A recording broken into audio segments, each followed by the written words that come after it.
Hello and welcome to Unity 101 Week 6. Today I'm going to be here. My name's Nelson, and so will Gavin. Hello. Hello. Okay, so today we're going to make the player actually shoot at things. So that's going to be lots of fun if Unity decides to open up on the correct monitor. So yeah, so there's quite a few different things that we're going to be doing today. I'm going to start off, and this will just be pretty much all kind of project-oriented, or not project-oriented, but participation-oriented. I really want people to, follow along if you're participating. Obviously, the homework will be to implement what we've done. If you don't want to follow along, just, sit back and relax and watch the video when it comes out. But, of course, people who do follow along get to actually ask us questions to clarify things or to go over common issues. So we're not actually going to start off with the player today, although that will be a major focus later in the video. Today we're going to be putting together kind of the first thing we're going to be doing is kind of putting together a different sort of way to handle the levels. See, we don't really have a concept of levels yet with our game. As people have noticed, and I'm in the wrong scene, of course, people have noticed there really is no concept of levels. And if we win or if we die, if we win or we lose, we also start back right where we started, or right where we were. So there's really no concept of what a level is. There's no level progression, and there's no way to reset the entire level to how it is. Currently, everything is parented to our segments. So what we're going to be doing is we're going to be taking the stuff that's inside of the segments and making it different than the segments themselves.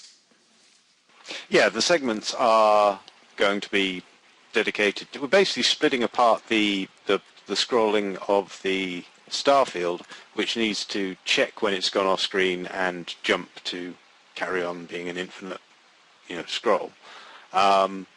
We're going to separate that from the level elements, and we're going to wrap those up in an object and actually have the concept of a level there in our game.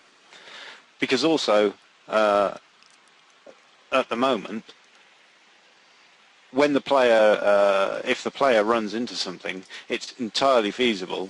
And if you've got the same turrets at the same scale as we have, if the player runs into a turret, they will quite often reappear right in the middle of a turret, Yeah, the same turret, saw that just and now, immediately die again. So we need to do something about that, and the way we've chosen to handle it is to basically make each life be an attempt to get through the level without dying. So you start back at the beginning of a level again. Mm-hmm. Cool. So yeah. So, not surprisingly, the way that we're going to handle this is through prefabs. So basically, we're going to take everything that's stuffed up in here, all the things that are in our level, such as our gates and our turrets small and all that fun stuff, and we're going to prefabify this stuff and instantiate it every time we want to start playing a level.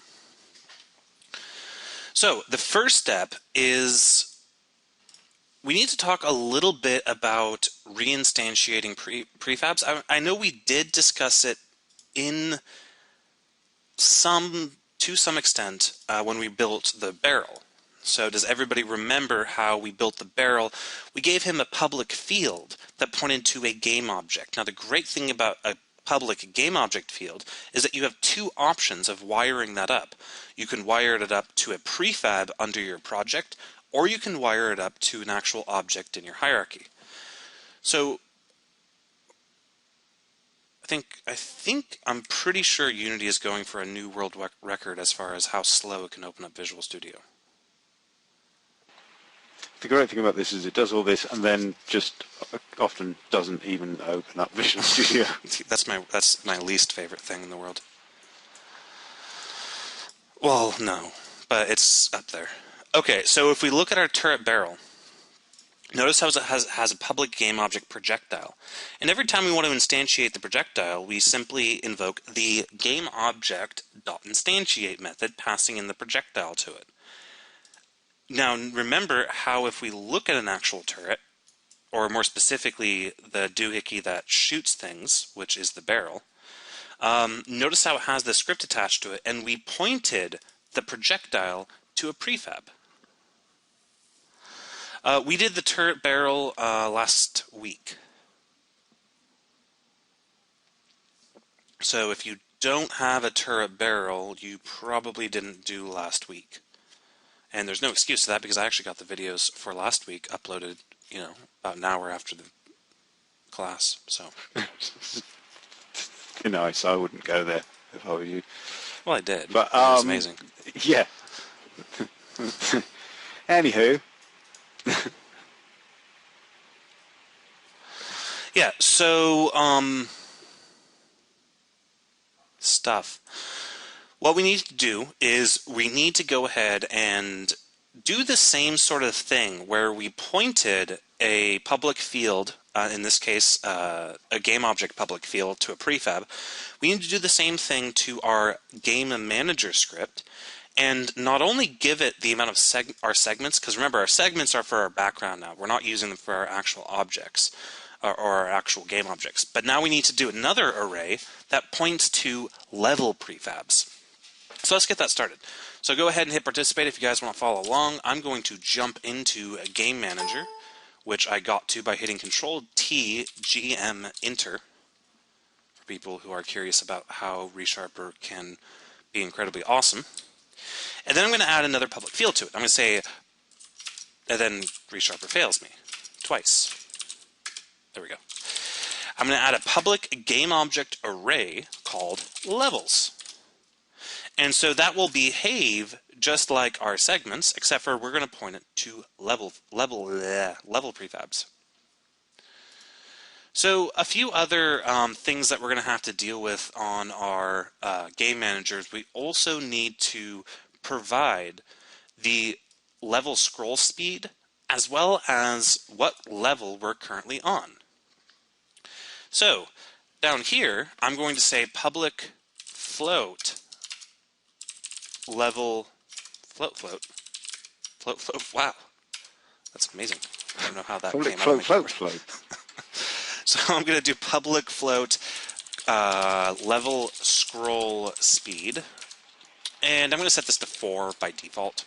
And then I'm going to add a public int current level index, which I'm just going to actually make a property. And the reason I'm making this a property is that that's how things really should be, but of course we have to make some things fields in order for them to be inspectifiable. So now I'm going to add a public game object current level. And my ReSharper today is really slow, and I do not know why. Okay, so we have our current level index and our current level. So we added... Okay, this is getting really bad. I don't know if you guys can see this, but my keystrokes are only being interpreted like 10 seconds after they happened. Not 10 seconds, like 5 seconds, but it feels like 10 seconds. Wow. I'd be inclined to pause the video and restart Visual Studio. Yeah, for all the future people, we will be right back. For all the present people, give me 1 second as I beat ReSharper into submission. And we're back. So, does everybody have these members added?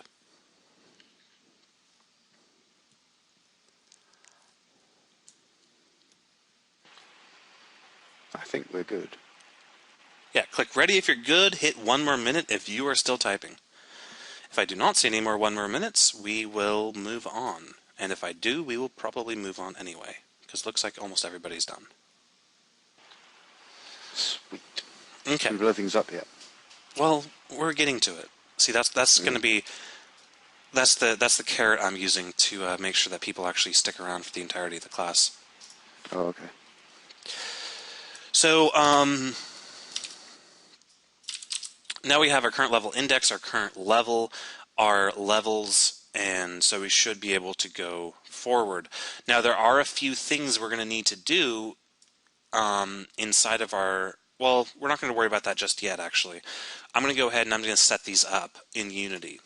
So to do that, the first thing we need to do is turn not the star fields, but all the stuff inside the star fields into their own prefabs, which is actually very simple to do. If you select everything inside segment 1, and then unselect the starfield cylinder, we can go ahead and make a prefab out of it. Now what I'm going to do is under the prefabs folder, I'm going to add a new folder called levels, because... Well, these are just prefabs, but they are... we're using them for a very specific purpose, and by segregating them in this way, it does make life easier. Right, and we will be probably separating out stuff like these too at some future time. Because we're constructing this game based off prefab so heavily, we really do need better organization. And for those of you who are sort of feeling more comfortable with this and want to go digging beyond the 101 point, you can actually deal with folders outside of your assets folder via more complex code. So have a dig around on the Unity website, because that way you can start to deal with things that aren't bundled up and are added by the user and so forth. Alright, so what I'm going to do is I'm going to select everything in segment 1, and I'm going to simply click and drag it into levels. And it's not wanting me to do that. No, you need to create a prefab first. So in the hierarchy, I would create a game object. Yeah, so I'm going to create a game object. I'm going to call this game object level 1. I'm going to parent... Check its zeros. What? Check its position. Yeah. So level 1 I want to be positioned at 0, 0, 0, because that will become important later once we start positioning this level dynamically. So I want the level to be positioned at 0, 0, 0. We're assuming for this, and we're not actually enforcing it anywhere, so it is just a question of making sure that your prefab is set up this way, that the actual level game objects transform is at the origin. Right. So then I'm going to go ahead and take everything here except for the starfield cylinder, and I'm going to parent it to level 1. And then I'm simply going to move level 1 into levels as a prefab. Then I'm going to delete it out of the hierarchy. And that's important. Yes. And you can bring it back to work on, as we have been doing in the Scratch level with the turrets and so forth. It's quite possible to drag a prefab into a level, fiddle around with it, apply things, and then delete the instantiated version. That's, for me, certainly that's the preferred way of working with them, because it's the easiest way to get some sort of visual feedback. Yep. So as you see, I just jumped into Scratch and I instantiated level 1, and this is where we can edit level 1 to do whatever we need to do.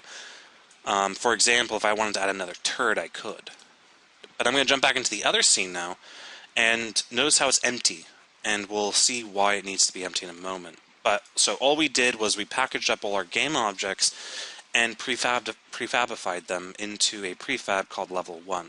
So I'm going to reset everybody's ready and go ahead and hit 1 more minute, or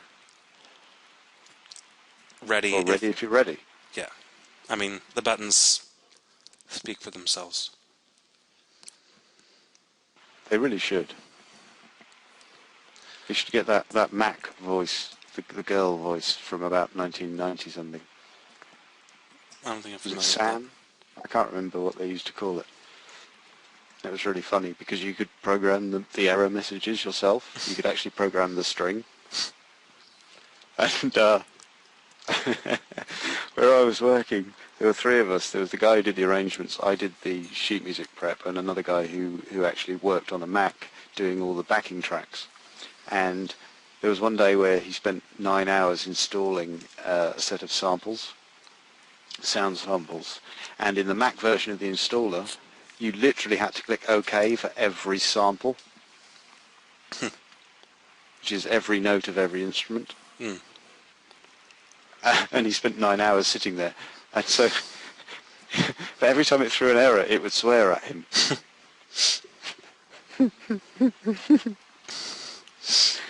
It was one of those days where it just wore us down. It was an attrition thing, and it became painfully funny. All right, so Are people done yeah, doing stuff? pretty much everybody's done. So we're going to move on. So after we have our level 1 prefab, I'm going to jump into Game Manager, and I'm going to look at its levels property. So the levels field. So the levels, I'm going to give a size of 1, and then I'm going to point element 0. I'm going to click on this little circly thing. So it's a little circly icon. And I'm going to make sure that I'm under the Assets tab. That's important. We're not selecting a game object that we have already instantiated. We're selecting a prefab that's available in Assets. And as you see, we have a list of all of our prefabs, including level 1. So now if I just simply double-click on level 1, we've successfully set our first level as level 1. That is the same as dragging it from the prefabs levels folder into that field on the game manager, as opposed to, and this is very important, as opposed to dragging it from the hierarchy. You know, it's not in the hierarchy anyway. If you're following along exactly with Nelson, you'll have deleted yours from there. But the distinction is very important. Yep. In terms of the references that Unity makes behind the scenes, how it connects things up. Can you be any more precise without going into a hideously complicated?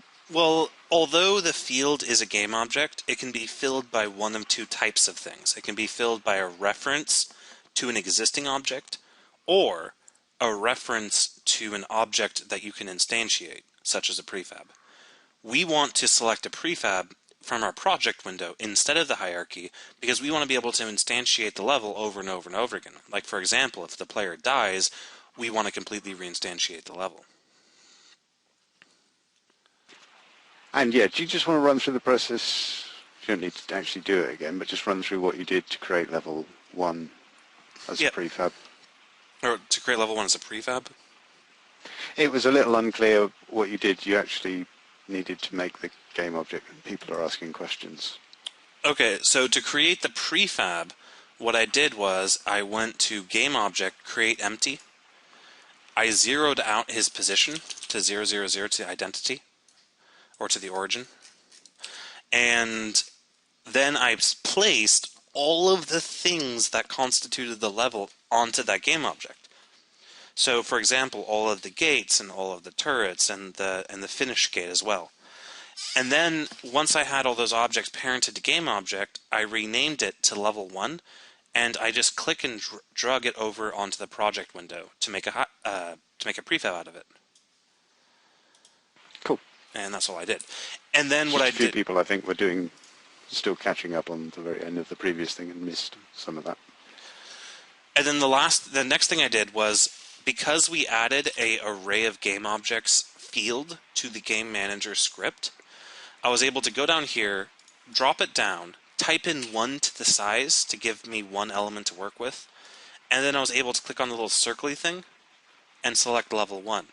Like Gavin pointed out, there's an alternative way to do this, which you can actually click and drag from the project window all the way onto that field itself.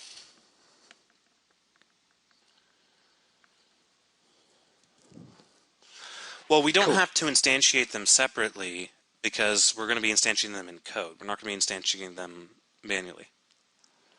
Yeah, if we actually left the version that was in the hierarchy that we built the prefab from, you'd end up, initially you'd end up with two sets of it overlapping each other. But then if you died, and in the process of us resetting the level, you would then end up with two versions of the theme that were actually offset from each other. I made a similar mistake in one implementation of this and ended up with them actually getting twice as many each time. My level bred itself every update. It was insane.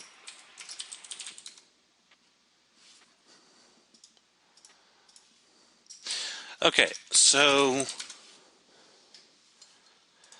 yeah.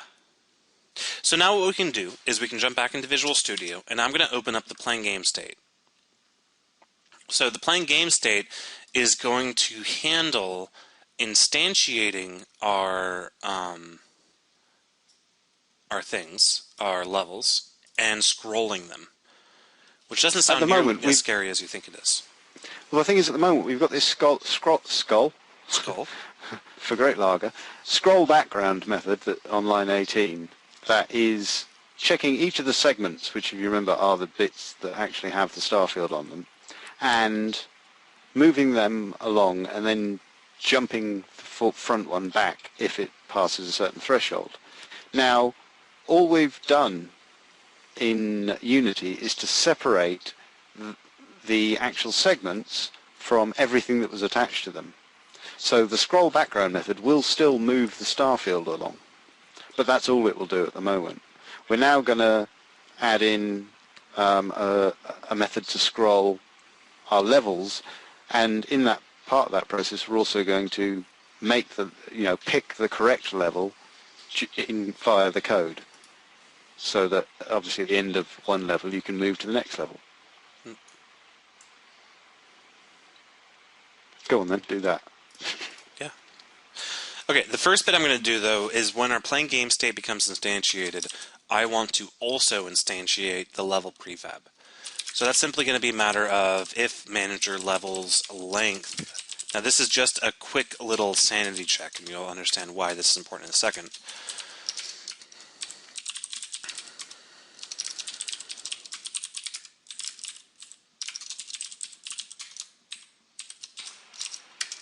It's also not that watertight of a sanity check.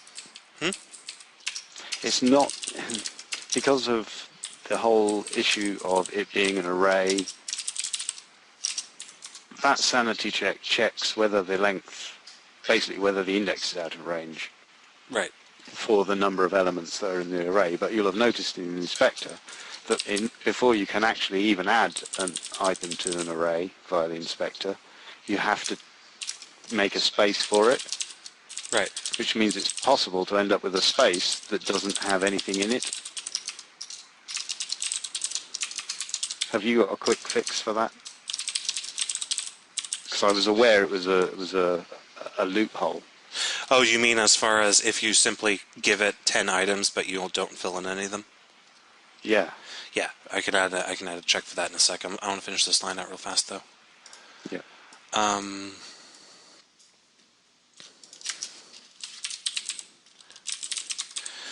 Okay, so basically all it's doing is doing manager current level index. So it's very, very straightforward. What I'm going to go ahead and do, though, is I'm going to use resharper to be awesome. And I'm going to select everything that's in this argument that I'm passing into GameObject.instantiate. And I'm going to hit Control-Shift-R and then V. And I actually missed the V key. So I'm going to hit Control-Shift-R and then V again. Really? There we go. And it's going to, what's going to do is it's going to alias out that expression to a variable. And I'm going to call this level prefab. After doing that, I'm going to say if level prefab is null, then throw a new index, or I'm going to do an invalid operation for this one. And I'm going to say, you said there was a level here, but you lied, Nice. and I can't continue. Your error messages are as written by GLaDOS.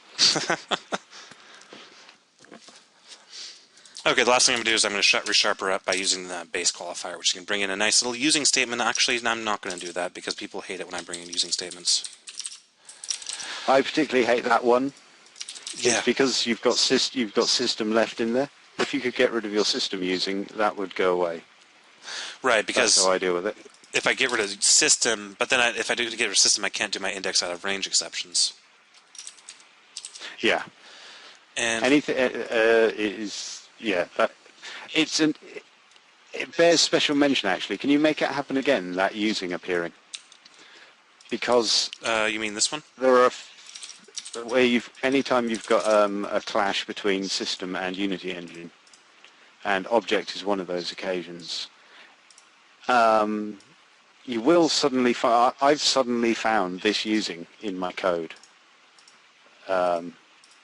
before, and it's a function of the fact that both Unity engine and system, in this case, have got classes in them called object, and so it doesn't know which one to choose. And if you get in the habit of using resharp very quickly, you'll get in the habit of alt enter enter all the time to fix things, and that will bring this in if there's a clash. So it's just worth noticing, because it will bite you otherwise. Yeah. And again, that's just because there's two classes named object. Because we have system.object and Unity engine.object, which was a horrible decision on their part, but, you know, yeah. Yeah. Most of the time you don't actually, I find myself not using the base class anyway. I use gameObject.instantiate. Yeah, but then ReSharper throws a fit because you're using a statically inherited member, and it just becomes this huge mess. Yes. Anyway, that's probably a discussion more for the C# 103 than this, I guess.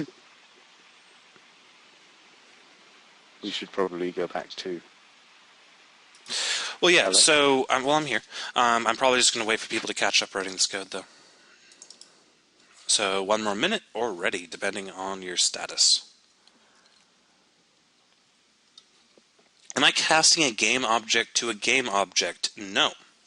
If we look at the method signature of instantiate, instantiate returns an object.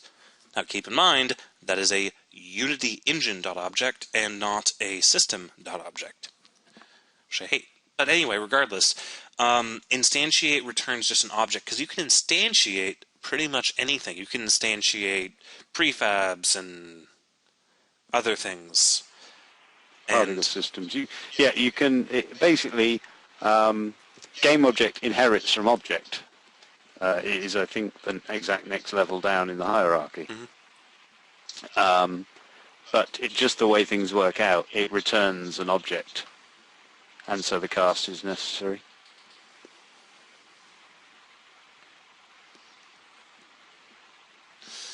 Okay. I think. So moving on, I'm going to add another method. I'm going to say add a method called scroll level. And scroll level is simply going to, well, scroll level.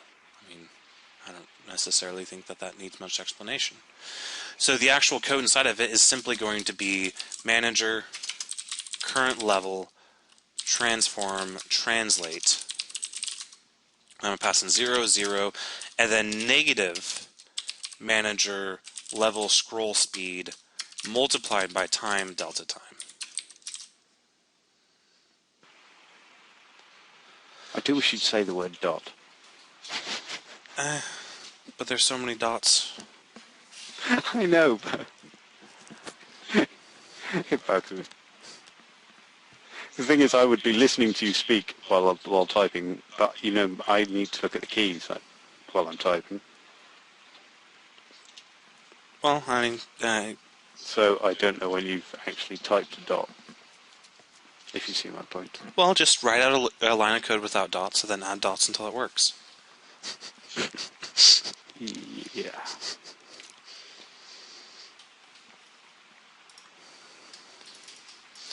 Okay, so again, all I did was add scroll level method invocation and update, and then I invoked or added that actual implementation down here, which simply translates the current level's transform by negating the level scroll speed multiplied by time.delta time.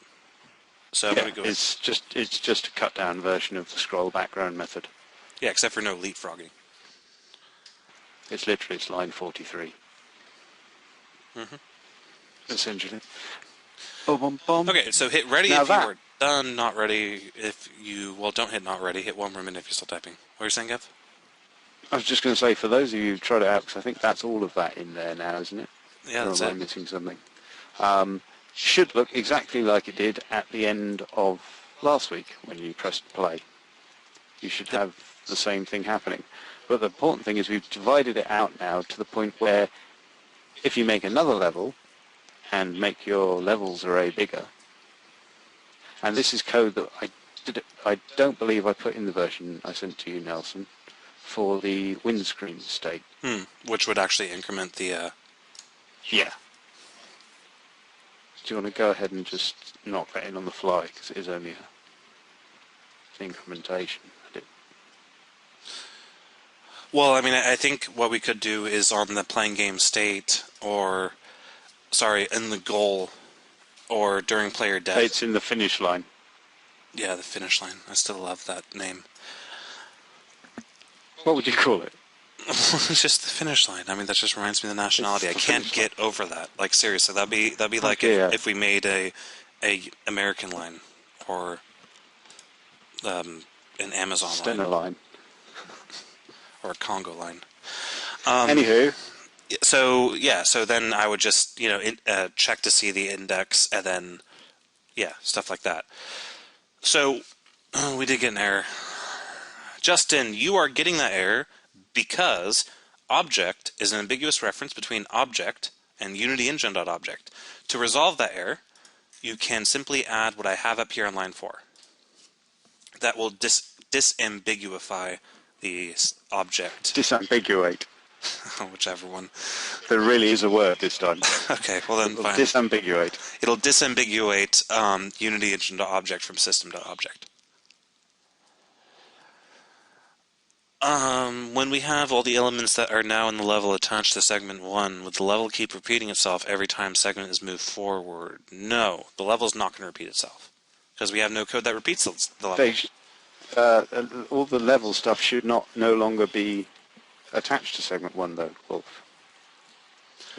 If Nelson couldn't flip back to the Unity... Well, there's one more question I want to address. Troy says, length on line 17, the property system.array.length has no setter. Okay, so somebody's getting an error that indicates that length has no error. In about 3 seconds, everybody post in BuzzNet what you think the issue is. This is a common issue that I really want to kind of ingrain in people's memory. Nope, it's not caused by that. It's not caused by system. Kevin got it. Kevin gets an internet cookie.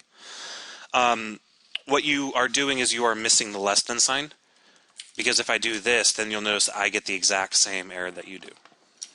So being able to sort of identify those errors is actually a really good skill. And again, when I do stuff like that, it's not like I'm making fun of people. It's that I've done this so many times that I recognize. There are certain errors like that that are incredibly common. And actually, I think it's kind of kudos for getting that in a slightly unusual way, because everyone to this day, no matter how long they've been coding, if that was an equals. Yeah, the equality. That's where the mistake usually happens, when you're checking for equality. Because instead of typing, usually it's because, I swear it's because my equals key is worn down and therefore doesn't notice my lightning fast coding skills with a Z. Ugh. But yeah, quite. You will run into this error all the time. But it's good to keep in mind that if you ever see an error that says something about blah blah blah has no setter and you're confused about it, most likely that's the cause. Okay. I thought you said never throw an error when Unity is running. No. I think I mentioned how awful Unity's error handling is, in the sense that it will attempt to continue running your application for no particular reason. I do actually have to take care of something right now, and it is about time for a break anyway, so I'm going to go ahead and pause the video and step outside real fast. Resume, and we're back. So, this syntax. So basically, there exists in the .NET framework a class called system.object. Now, system.object is what the object keyword is alias to. Just how system.int32 is an alias for int, just as system.single is an alias for float. Now, the system.object class, as most of you know, is actually the base class for all types in the BCL and almost all of the types that you will ever encounter in .NET. Now, unfortunately, that's not a rule based off some esoteric com interop stuff, but you might as well think of it like a rule. Every type inherits from object. The problem is that Unity has another class called UnityEngine.object. Then Unity Engine has another thing, UnityEngine.gameObject.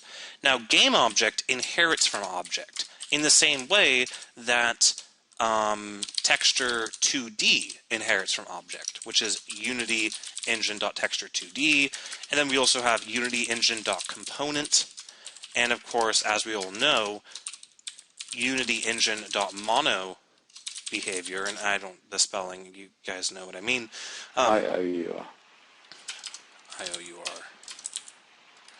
IOUR. So that's kind of the hierarchy that we have. So the mono behavior inherits from component, which inherits from object, which at the end of the day ultimately inherits from system.object.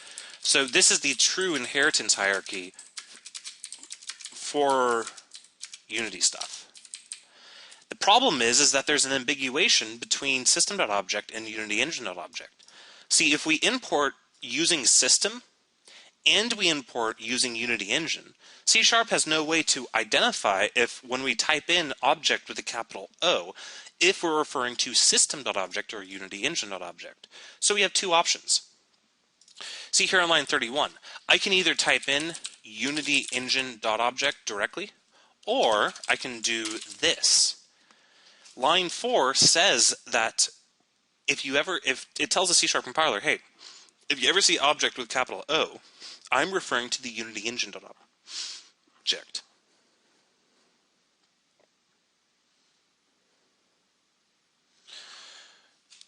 So basically it's a competition between .NET, C#, and Unity's object. Yes.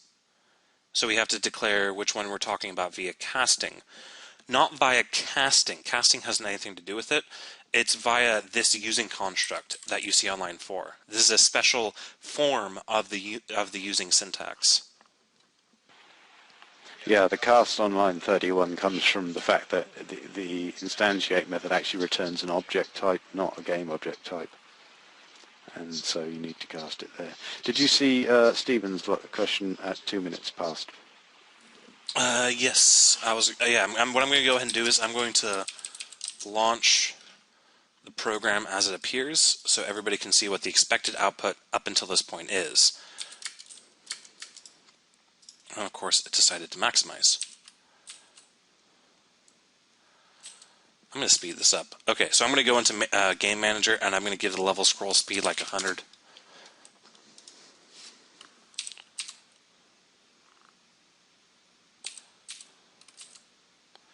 Right, and the reason the behavior that we're getting is that we don't actually destroy the level once the level is done. And we're also, we're not incrementing the level. So each time Right. you start back into the level again, you've still got, that's why it's not throwing an error that it's gone out of range. It's because we're not actually incrementing it at all. Mm-hmm. So there's two different bugs there.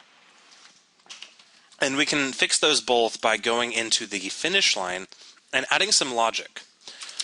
So what I'm going to go ahead and do is I'm going to say if manager current level index is greater or equal to manager levels dot length, then switch the state to the new win state. Otherwise, switch the state to a new playing game state. But before I switch the state to a new playing game state, I, of course, am going to have to say manager current level index increment. Finally, at the beginning of this, I'm actually going to say game object dot destroy, and I'm going to pass in manager current level, which I can just do destroy. I don't have to qualify that.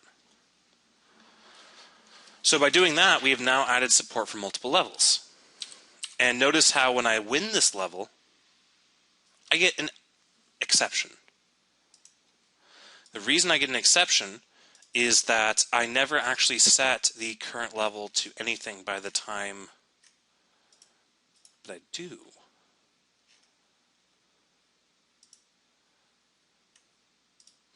Ooh, right, because the what's happening here is that the playing game states update method is being invoked even though I switched the state. I believe. No, that's not possible. Where did you actually increment the... Oh, there, you did it.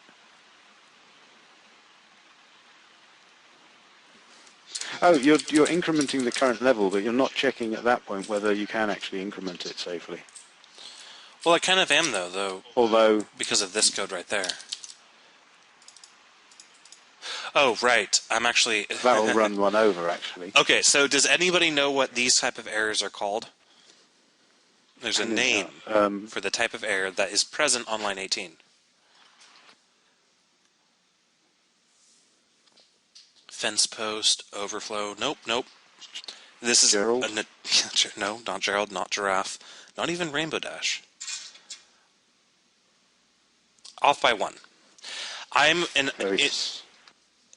an off by one error right here, where what I need to do is actually say if current level index is greater or equal to manager level's length minus 1. That will make sure that I'm actually... See, watch this. So if I get to the finish line, it says you win. And then if I start again, I win again, and I win again. So it's super awesome. I'm going to set the speed down to like 10.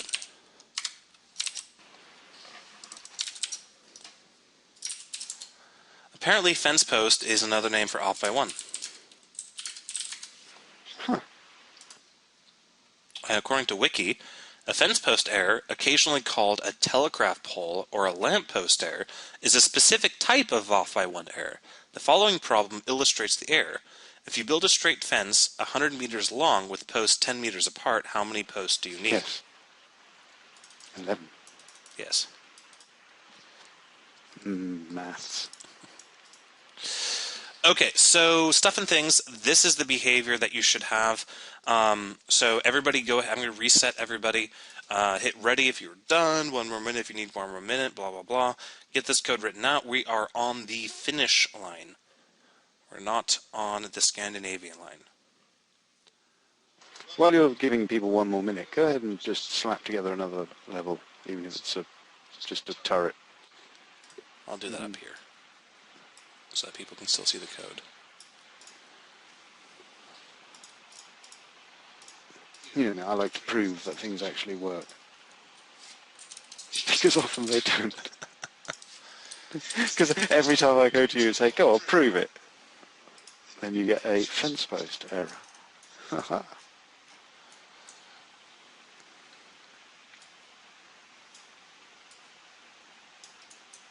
those off by ones are a big pain.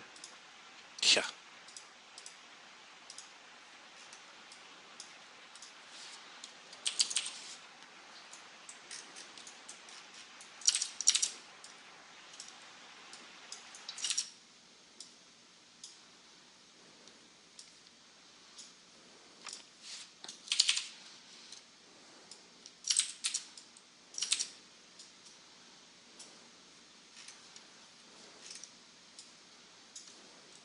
Which week is this? 6. Out of 7. Yes.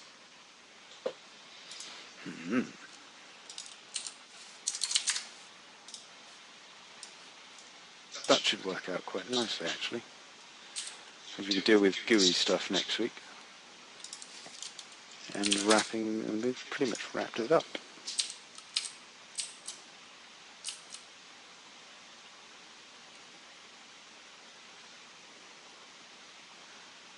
Other than that, I've completely forgotten something.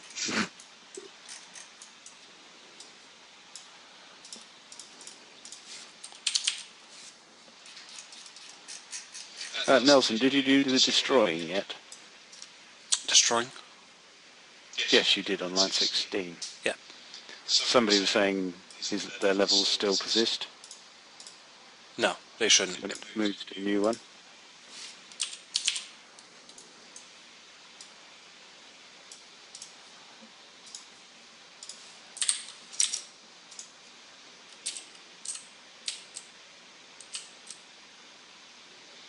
That is an incredibly non-specific question, Wolf.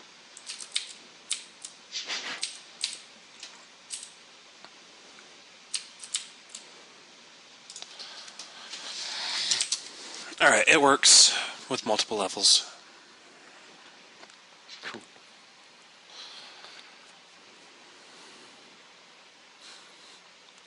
Where else should we put the destroy manager current level call when we die? No, don't worry about that yet. The last bit that I'm going to do is I'm going to jump into the start screen state. When we switch into the new playing state from the start screen state, I'm going to say manager current level index equals 0. And by doing that, I can now show you guys what it looks like with multiple levels. So here's level 1. Here's level 2. And here's I win. Then here's the start screen. And now here's level 1. Here's level 2. And that's a bug. So yeah, basically all I did was I created a level 2 prefab and I assigned it to the game manager. What was the bug? I was dead, so I wasn't, my player wasn't activated when he flew through the finish line. Ah, you see. But that shouldn't matter once we fix the fact that when we die, we'll reset the level. This is true. Yes, because at the moment, if you die 3 times, what happens? You lose. Or indeed die at all. Yeah, if you die at all, you just disappear for a second. Yeah, we made the level 1, but we've used the prefab because what we did was we assigned the prefab to a property of the game manager.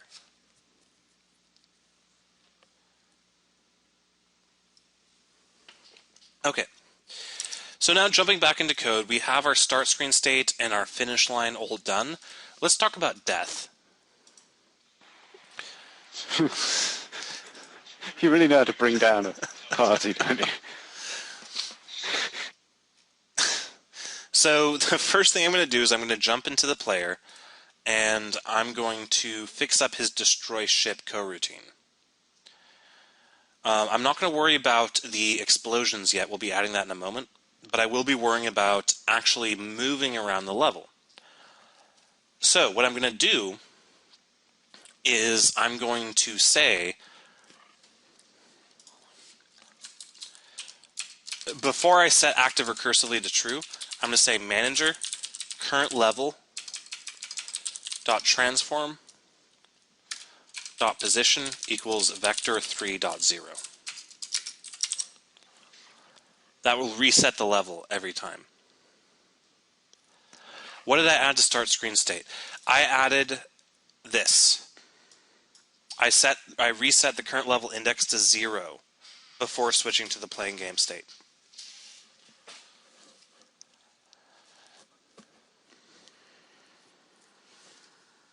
Okay. So now that we have that bit going, if we play the game and we die, notice how the level actually resets.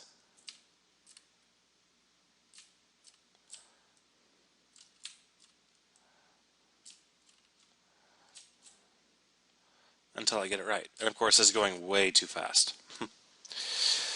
Yeah, it's very hard to see on the screens, but everyone, if you're following along, should get the same result. So. Yep. Okay, so all I did was I reset the current level's transform's position to 0.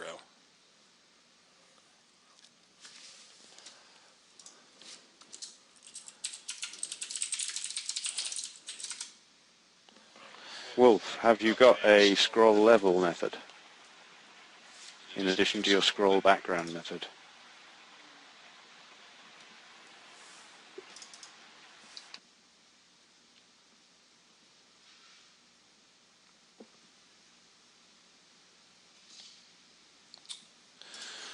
Okay, the next thing we're going to go ahead and do.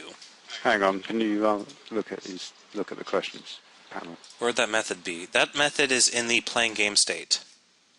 I added a scroll level method that, well, I mean, it scrolls the level.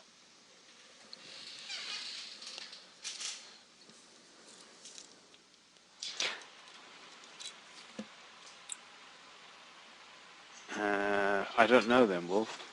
He says his level doesn't move. But Is your level scroll speed set to anything but 0? yeah, that would do it. Could you show start screen state again? Start screen state again. All I did was I set the current level index to 0.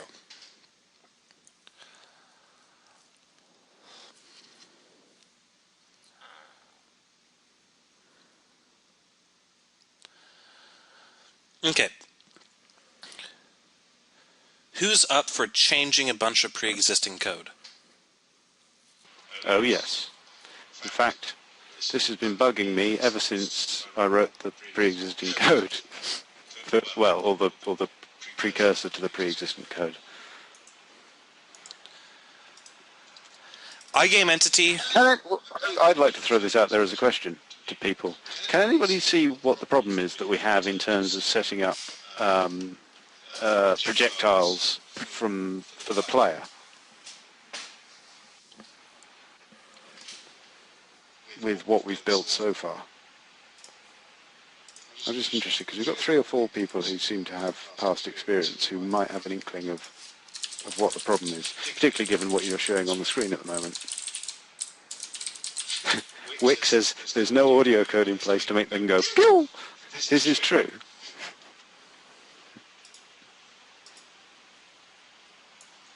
Dax got certainly part of it, which is that they'll collide with the player collider. The problem is that we are only accepting a player into the collide method. This is something of a limit in terms of, well, that's all we can collide with at the moment, the way our code is set up. And so now Nelson's going to go ahead and explain the complicated codey version of that as to what he's going to change it to and why. Yes. That was your cue. Oh, okay. So, code. We're going to make it different.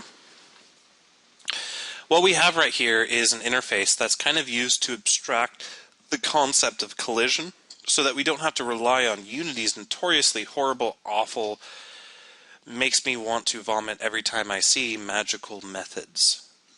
But our interface only supports colliding with the player. We want this to support colliding with anything so that we can reuse the same sort of interfacey type goodness with the rest of our code that we're going to be writing. Because as we make projectiles eject from our player's barrel, we want those projectiles to be able to hit things. And what those projectiles hit is not going to be a player. And what the projectiles are is not a player. So we need to sort of abstractify this method so that it can work on both players and non-player objects. And Sarge suggested an actor class, maybe. Excellent. Where's my kick button? We'll be talking in great detail about why inheritance hierarchies are the devil next C# class, actually. I have a big, long discussion about why the actor class is horrible and horrible planned. Okay, so we're going to be basically changing this to accept a game object instead of a player. And if you didn't catch that, that is typing in GO in all caps, hitting Shift, Alt, Space, and hitting Enter, because Resharper is awesome. Next thing I'm going to do is I'm going to move the using statement that was imported outside of my namespace. Because of the plugin that I downloaded today when I was playing with it, changed some Resharper settings that I really am not very happy with. So using Unity Engine, we're now colliding with game objects. But you know what? When I hit Control-Shift-B, what's going to happen? Can anybody guess what's going to happen when I hit Control-Shift-B? What have I been saying we're going to do all lesson? We're going to make things explode. You are off by 10, Kaga. Dome. We actually have 6 errors. Every time, for every object that actually implements iGame entity, now doesn't work. And the reason it doesn't work is we changed the interface to now take in a game object instead of a player. Now, people who might be used to duck-typed languages, dynamic languages, whatever, might be saying, oh, changing an interface shouldn't break your code. But in reality, what we have now is a very nice checklist of the things we're going to have to fix to make our new interface appropriate. And of course, Yeah, because each of these 6 errors doesn't just indicate that, well, we have to change player to game object other, but we also have to change the code that's in them. And we've got sort of 3 different groups of these in terms of what's in them. Yep. We've got a couple that have only got the 1 line of code in at the moment, and we've got some that have got more. Yep, and as we all should know by now, static languages are better than dynamic languages. Sorry, that was my troll bait for the day. Okay, so I'm going to go ahead and update the signature of the collide method on all of our objects. But notice how updating becomes an issue. I'm actually going to rename this to other. And the reason I'm renaming that to other is so that my parameter doesn't conflict with the game object property that's on all mono behaviors. And now what I'm going to do is I'm going to say var player equals other get component player. If player is null, return. Again, my ReSharper formatting settings decided to become stupid. Do you just want to thumbnail out, I think we've probably been over it before, but just exactly why that happens in that order? Well, yeah, I mean, what we need to do is because these methods previously only worked with players, we now need to make them work with any kind of game object. So we need to query the game object that was collided with. We need to ask, are you a player? And if you are, give me your player aspect. Otherwise, I don't know what to do. I obviously can't work on a null reference, so I'm just going to abort and not deal with this collision method whatsoever, which is again codified on line 10 when we just throw our hands up in the air and say, go away, and return out of the method when the player is null. And again, if the player is null, that means what we collided with was not a player. Which is nice because this gives us a nice bit of reusable code that we can apply to each one of the methods that previously only worked with players. So if I jump into gate, I can simply say change this and then paste a curly, I guess. I didn't mean to paste a curly. Why did it paste a curly? There we go. And then so for goal, I simply change collide to game object other, and I paste that. Turret collider, same change. Game object other, paste in that code. Turret projectile, same thing. Game object other, bring in that code. Finish line, again, game object other, and bring in that code. Okay, is anybody confused about the changes that I've made? I'll deal with that one last error later. Okay, I'm going to go ahead and hit reset, and I'm going to actually pause. And we're back. So, if we jump back into player, you'll notice an error right here on line 35. Now, if you open up the quick fix on ReSharper, it's obviously not going to be, well, what we want, because it's suggesting to undo the change we did, create an overload for collide, or replace with new game object this. What we want to do here is pass in game object. That's because we are no longer passing in the player component. Keep in mind that a player is a mono behavior and a mono behavior is a component. We're no longer passing in the player component into the collide method. We are now passing in the game object that the player component is attached to. And we access that through the game object property. And in actual fact, you could just as easily use this dot game object if you want to see the. Yeah, if you wanted to do it the annoying way, you could do this dot game object. Yeah. And that accomplishes. Because we've gone from just passing this to the game object that is its thing. But yeah, no, get rid of that. I hate it as well. I just thought it would be worth pointing out. Still getting duplicate first level. When I die, that first instantiation not being destroyed. Check your finish line. Make sure that you have line 20. Well, and also when you die, it shouldn't be getting destroyed or instantiated. It should be getting. It should just the position of it should be getting set back to 0 when you die. When you win, you cross the finish line. That's when your level changes. Oh, right. Yeah, so when you die, if you look at the gate, or sorry, the player, that bit just resets the transform in the level. It doesn't actually reinstantiate the level.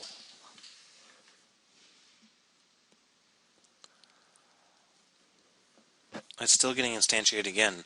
Well, it shouldn't be, because the only time it gets instantiated should be within the playing game state's constructor.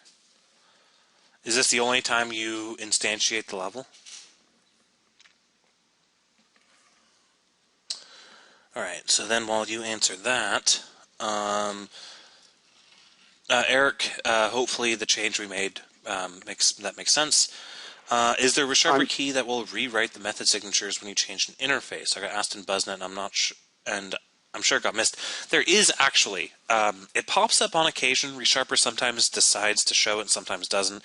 But it's a quick fix called method signature refactoring. But I'm not going to get into that because it's a resharper feature. But yes, the answer is yes. Can I play your CSC again? Yes. Wow. Huh? He asked it correct in perfectly good English, and you utterly got the words in the wrong order. That was impressive. Can I see player CS again? Yeah, you said, "Can I play a CSC again?" Oh. Anywho. It's probably the CS that got me. Line 46, can we take out? No. Well, I mean, good. It just wouldn't behave right. It would blow up, won't it? No. Would it blow up? Because that's null. It won't blow up. All it'll do is it will make it so that if you die when you're at, like, let's say the top left of the screen, then you'll reappear at the top left of the screen as opposed to reappearing at the center. Yeah. It's like 2 weeks since I looked at that line of code. Wolf, make sure that scroll level is being invoked in update. If it's grayed out, it's probably not being invoked.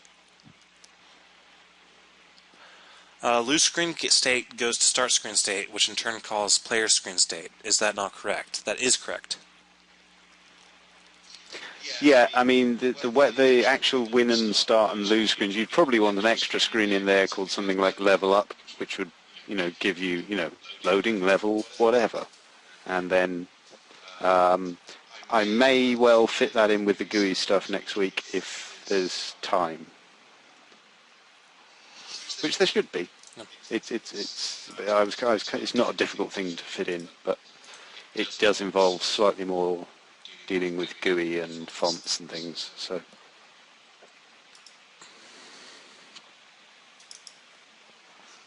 if you lose, actually, I think he's right. Now that I think about it, I don't think the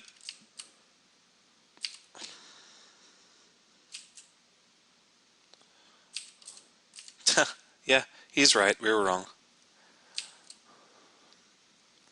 what do you mean we? Okay, so in that case, we're going to jump into the lose screen state, and when the game is lost, we're going to destroy the current level. So in the constructor of lose screen state, I'm going to say object dot destroy manager current level, and then I'm going to say manager current level equals null. So, Stephen, this will fix your problems. And I suggest that everybody writes this code out. So on the lose screen states constructor, we will destroy the entire prefab and then assign the current level to null.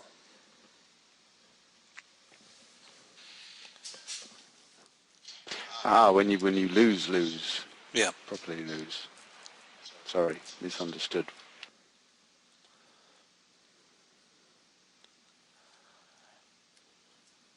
Okay. So is everybody good on stuff so far? Does anybody need 1 more minute? Hit 1 more minute if you guys need it. Otherwise, we will continue. Because we are reaching about the 2 hour mark very shortly here.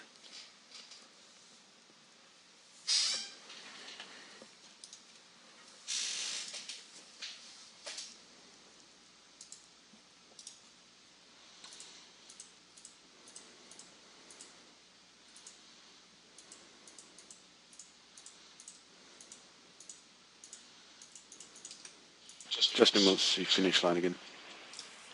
Can you show finish line again? Yeah.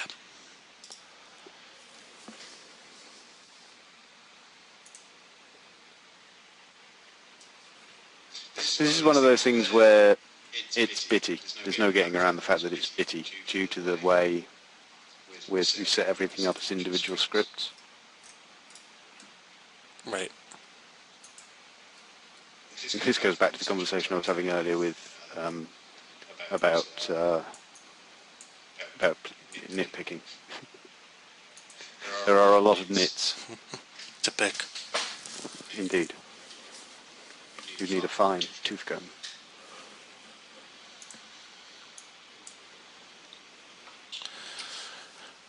Alrighty, so when you lose life, you get restarted from the beginning. Yes, that's how it should work.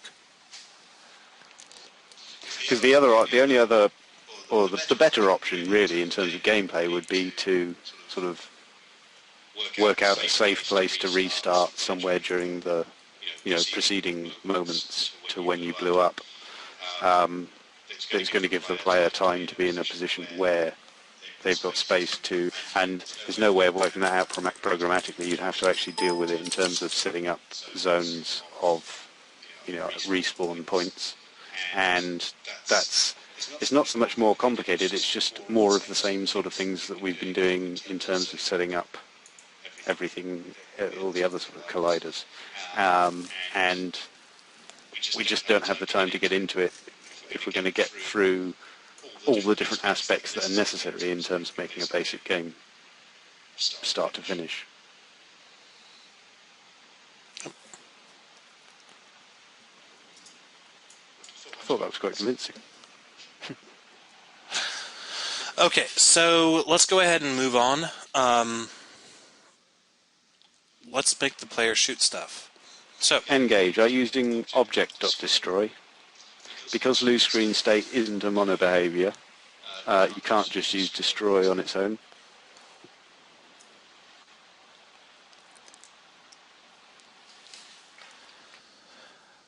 Alrighty, so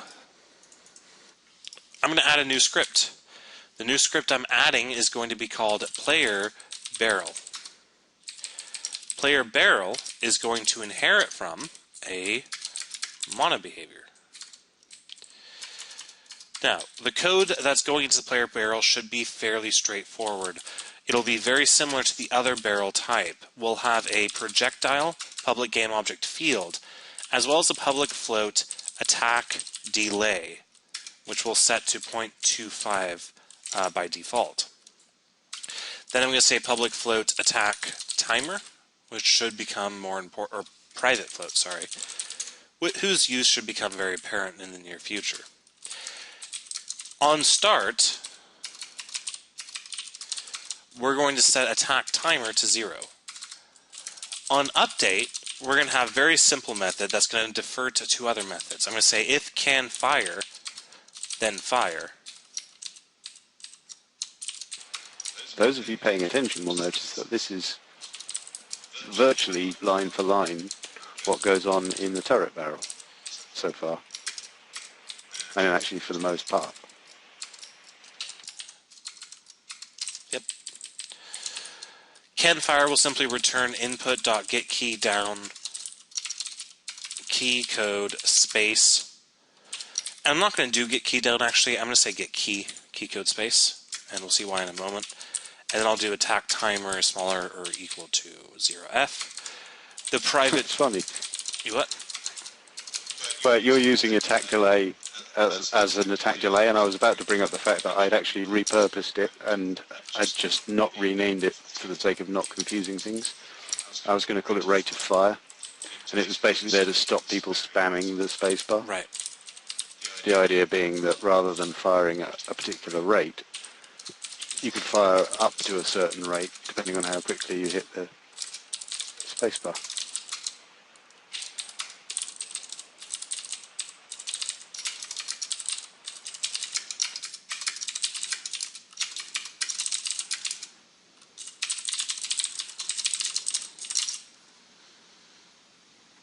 Alrighty. So I'm going to actually pause the video for this one because it's a little bit of code to write out, but it should be fairly straightforward. On video, we'll go quickly through what it's supposed to do. We have a player barrel class that's very similar to our turret barrel class. It gets a projectile set on it as well as an attack delay, and it also keeps track of a timer. When our player barrel starts, we set our timer to 0, and then every time a frame happens, we have to update the component. We check to see if we need to fire, and if we do need to fire, we fire. So it's very straightforward code. Otherwise, we take the attack timer and we subtract time.delta time from it. The can fire method simply checks to see if spacebar is pressed down, and that the attack time is going to allow us to actually fire, based off of like what Gavin just mentioned about people not being able to spam the spacebar key. The fire method itself is, again, straightforward. We reset our timer, we instantiate our projectile prefab, and we just set it to its current, our current position, rotation, and scale, and let it go forward. So I'm going to go ahead and pause. And we're back. So there's two more classes we're going to have to go ahead and implement. I want to go ahead and build a player projectile. Now, player projectile will be an interesting mono behavior. This is going to be the prefab that we hook up into our player. And again, it's going to implement mono or inherit from mono behavior. It's going to have a public game object explosion, which we'll talk about in a moment here. It'll have a public float speed defaulted to 0.5f. And it'll have a public float life expectancy of 2f. Then I'm going to create a private vector 3 velocity. And when I said private, I actually did mean private, not public.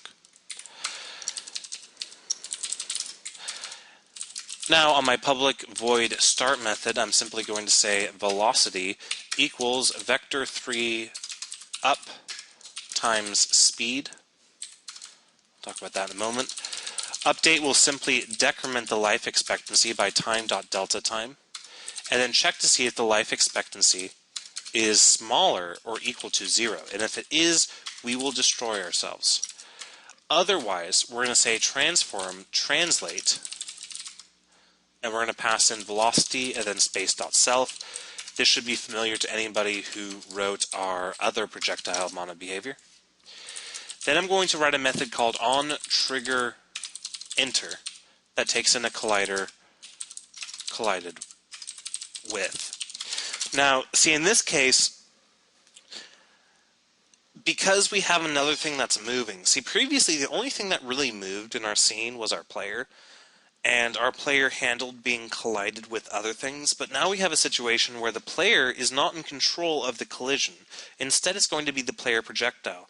So the onTriggerEnter method is basically going to be more or less a carbon copy of what's in the player, and it'll translate the ugly, horrible, magic method awfulness of the onTriggerEnter method into a nice sort of standardized interface-based solution. So I'm going to go ahead and implement this, and it should be familiar to most everybody here. I'm going to say if the game object is not active, return. Then I'm going to do something interesting. I'm going to say if collided with get component player does not equal null, or collided with get component player barrel does not equal null, or collided with get component goal does not equal null. then simply return. You can think of this like our ignore list. Yeah.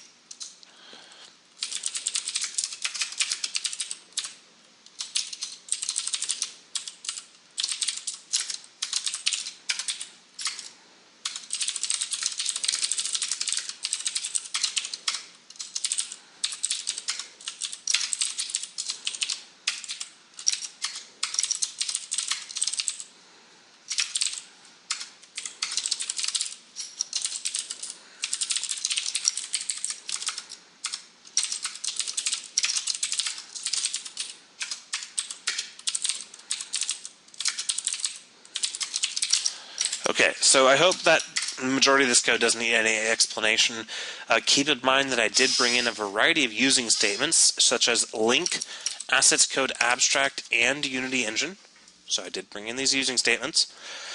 And it basically performs what the player already performed in the past.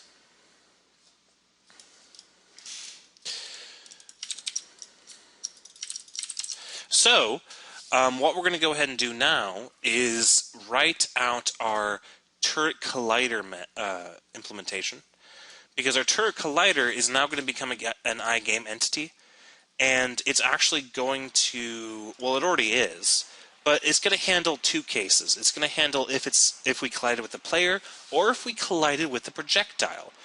If the turret collider gets hit by a projectile, what we need to do is destroy the turret. But there's something very important to keep in mind about the way we've kind of constructed our turret prefabs, and that is that our turrets, let's say I jump over into our Scratch scene for a second and bring out a level 1, which I already do. Remember that our turrets are not the things that actually get collided with. The turret colliders are on like the riser and the rotator and the frame. They're not on the actual turret object itself. So we need a way to actually find, given any of the children of turret, we need to be able to find the parent of the turret, which is really easy to do with a very, very simple recursive method. And that's going to be private turret get turret game object parent, and is simply going to say var component equals parent get component turret. If component is not equal to null, then return component. Otherwise, again, I really need to fix these formatting settings. They're really irritating. Otherwise, if parent.transform.parent is not equal to null, then recurse. Then invoke get turret, passing in parent transform parent game object. Otherwise, throw a new invalid operation exception. So then what I'm going to do is I'm going to say I'm going to invert this if statement. I'm going to say if player does not equal null. Then I'm going to say return at the end of this. Then I'm going to say var projectile equals other get component player projectile. So if the player projectile hits the turret, then simply destroy the turret. So say destroy, and then pass in get turret, passing in our current game object as the parent, and then grabbing the game object property from the turret that we grabbed. Now keep in mind that this .game object is very, very important, because the destroy method would quite happily allow us to omit this. However, if we say destroy get turret, what we're going to be doing is we're going to be destroying the mono behavior that is attached to the turret. We're not going to actually be destroying the entirety of the turret. We're simply going to be destroying the component. So we need to add the .game object to say, or to tell the destroy method that we actually want to destroy the entirety of the turret, all of its children, and all of its components.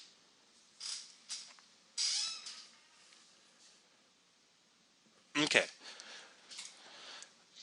It would probably be worth running just line by line through the code that you just added, the two methods to get turret and also the what you added to the player projectile. Right, well the player projectile again is basically a carbon copy of the player, with the added bits of the projectile-ness. So for example, the update method decrements our life expectancy, or not decrements it, but subtracts from it based off of our time.delta time, and then appropriately makes the transform, makes the turret fly, or the projectile fly forward. However, when it runs into something, so this on-trigger enter method is the magical Unity method that is not in any way tied to any implementation or inheritance, and you have to make sure your spelling is right because you're not going to get a warning otherwise. Things are just not going to work. The on-trigger enter method is when Unity informs us that our projectiles hit something else. The first thing we do, well, we first make sure that the current projectile is active. The next thing we do is we say, okay, if we collided with a player barrel, or a goal, then simply return, because we don't care if we ran into a player barrel, or a goal. It doesn't matter much to us. Then we grab all of the mono behaviors on the thing that we collided with that implement iGameEntity, and we invoke their collide method. Finally, after we do that, we destroy the projectile and instantiate an explosion. The turret collider is simply a class that implements iGameEntity, and it can collide with two things. If the turret collider collides with the player, it destroys the player. If a turret collider collides with the player projectile, it destroys itself. Now the getTurret method, this recursive method, is simply a matter of recursing up the hierarchy to find a parent that has a component called turret on it. Now keep in mind that the way our hierarchy is organized, the collider scripts are not on the turret itself, they're on children of the turret. So we need to write a method that recursively goes up the hierarchy to identify which one of the game objects has the turret script attached to it. And we need to do that so that when we run into a player projectile, we can appropriately destroy the turret. You could quite happily, if you wanted, stop that search with a different thing. So you could search for the turret riser, or whatever I call it, new riser, with just a few tweaks to the code. And then you would only destroy part of the object. Alright, so I'm going to go ahead and pause the video and see if people can get caught up with the code.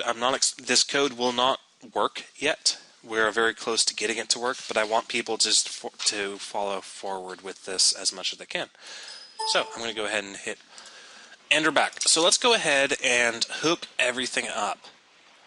So you'll notice that we created the player projectile and the turret and modified other things, but we haven't actually hooked up any of the code that we're going to be using. So let's go ahead and do that really quickly. So for the player, what I'm going to go ahead and do is I'm going to add a barrel to the player. And Unity's not on the screen at the moment. Yeah.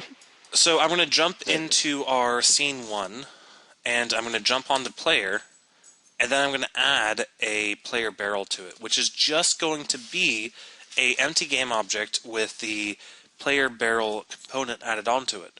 So I'm going to go up to game object and say create empty, and I'm going to call this player barrel. And I'm going to parent it to the player. Then I'm simply going to, well, I'll zero out its transform first, but... And also, it's going to be in terms of code as is, to do it this way, you're going to need to rotate it so that Y is pointing forwards. Right. So then I'm going to grab the rotation, and I'm going to push it forward by giving it an X of 90. Then I'm going to jump into my scripts, so code scripts, and I'm going to drag and drop barrel player, or player barrel, onto player barrel. Then I'm going to set its projectile prefab to a player barrel or to a projectile prefab, which I haven't even created yet. So I'm going to jump back into my scratch scene, and I'm going to create the prefab that is going to be the basis for all of the player's projectiles. So I'm going to jump into... And this is just going to be a copy of the turret one. Yeah. But renamed. It's pretty much. I mean, I'm just going to start off by dragging over a turret projectile, putting it at 0, 0, 0. And then I'm going to remove the turret projectile script from it. And I'm going to add on the player projectile script to it. Don't forget to rename the actual... Yeah. And then I'm going to rename it to player projectile. Then I'm going to simply detach it by going up to game object and say break prefab instance. And then I'm going to remake it into a prefab by clicking and dragging it into the prefabs folder. And now we have a player projectile prefab. So now if I jump back into our scene 1, I can now go into player and click on his player barrel, and I can set his projectile to our player projectile. And now when I run the code,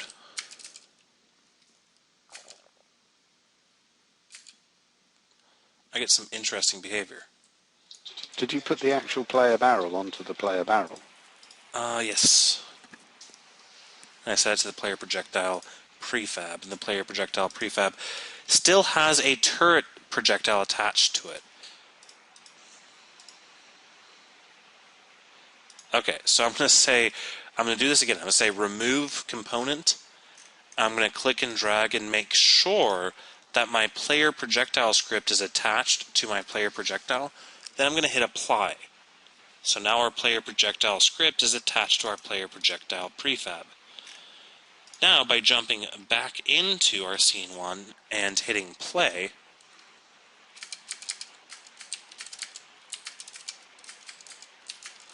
we now get the behavior we're looking for.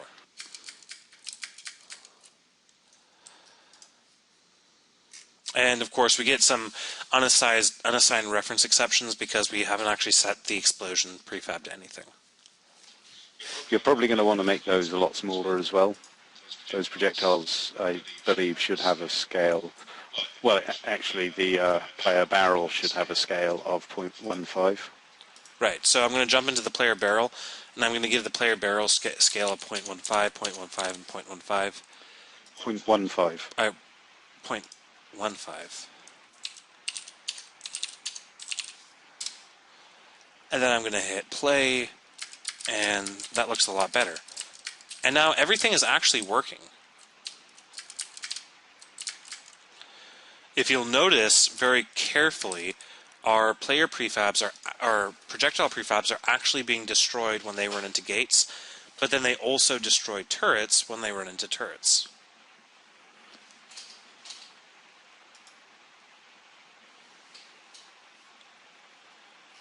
So that's pretty much it, other than the explosion stuff. So I'm going to go ahead and reset everybody's ready and pause the video recording. So there actually ended up being a small bug with our update method of player projectile. Notice how right here on line 23 I'm saying destroy this. Because I'm in the context of a mono behavior, what that's going to do is it's going to destroy the mono behavior. It's not actually going to destroy the game object. So to fix it, I can simply say destroy game object.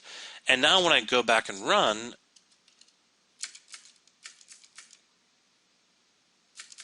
now you'll notice that there is indeed a real life expectancy for our bullets. And they do get destroyed appropriately.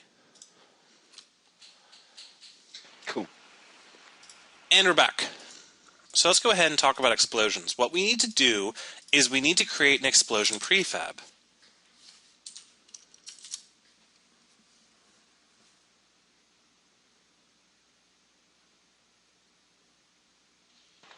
Are you waiting for me to speak?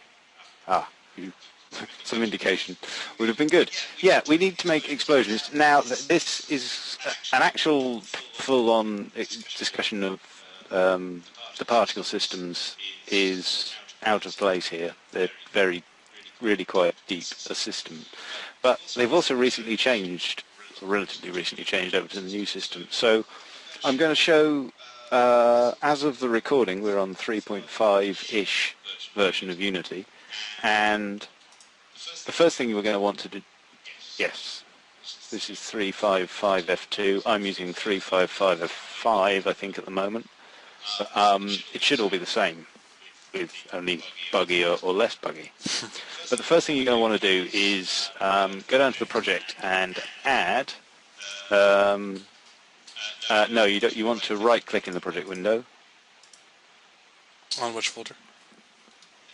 No, in the project window, or wherever you want to put it, and do import package.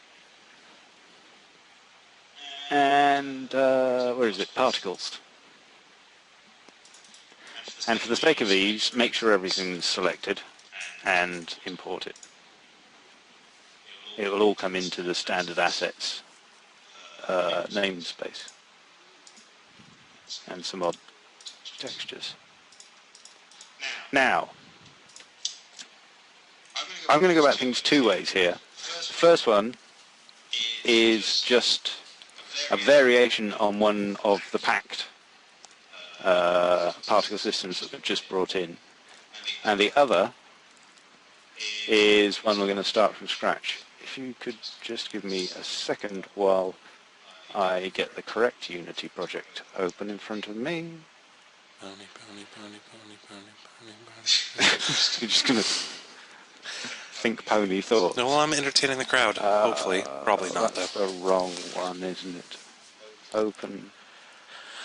No. Where did standard assets come from? That was a right-click on my project window, and then I said import package, and then I brought in particles, and then standard assets appeared.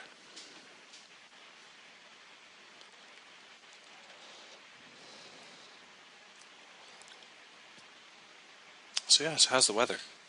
Actually, how is the weather? I don't know. Where are they? 70 degrees Fahrenheit. That's actually pretty awful.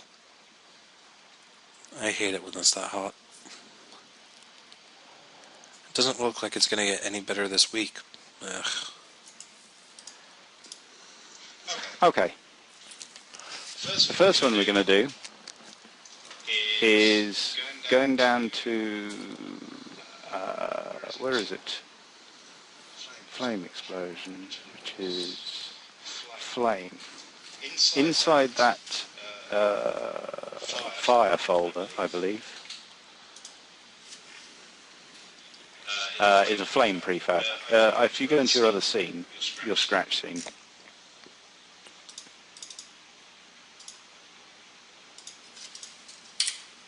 and then drag the flame into and zero its position out, please. And the first thing I want you to do is disconnect it from the prefab. It would if all of a sudden everything didn't just go all crazy. Oh, there it did. Okay, so I'm going to click on the flame prefab, and I'm going to click on game object, and then break prefab instance. Okay, now rename your flame to anything else. I've called it flame explosion.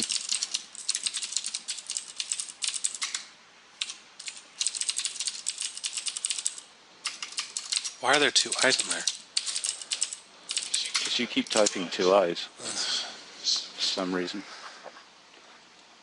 Now, we've got an inner core, a light source, an outer core, and smoke. For now, just for the ease of use, I'm just going to delete the light source. In fact, if I've got mouse control, I probably could, but it's easier just to tell you. And now, this is the old-fashioned interface. If you click on inner, outer, or smoke, this is the old-fashioned interface for dealing with putting together particle systems. And you've got the emitter, you've got an animator, and these are components. I believe I imagine they're still available up via the component menu. Let me just check. Component, physics. No, not physics. Effects, particle systems, legacy particles. You get the particle emitters and particle animator.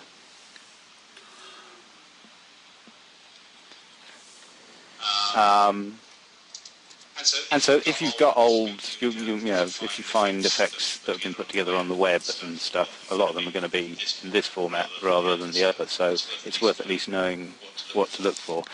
Both versions actually do all the same things, it's just the interface is laid out differently. The key things we need to do here, if you select the inner core first, and what we want to do, I'm just comparing settings. We need the min and max emission of 20.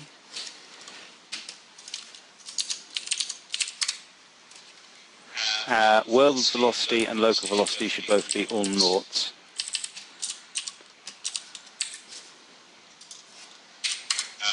Random velocities to 0.02. On each component? Across, yeah, all three of those. 0.02.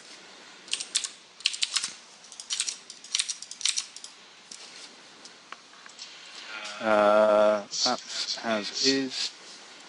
Tangent velocities are all 0. I think that's the default. That's the default, that's the default. You can scroll down.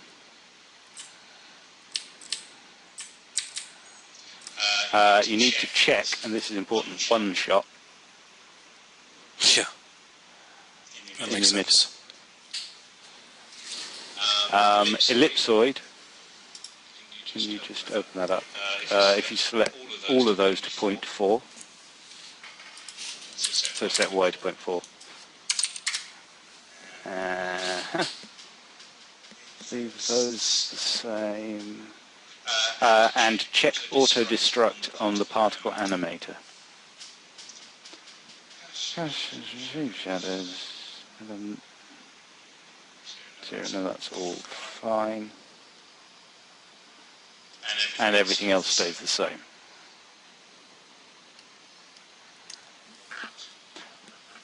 And due to a limited amount of screen space I've actually got the questions panel and BuzzNet covered up at the moment.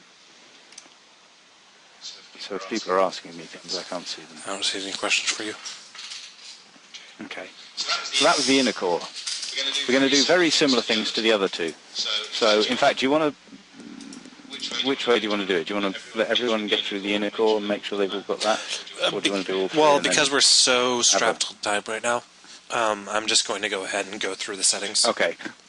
To be perfectly honest, these settings are trial and error to make it look how you want it to look. I'm just going down these so that you end up with something roughly right. So next one is outer core. And for this one we need set min and max emission to 50.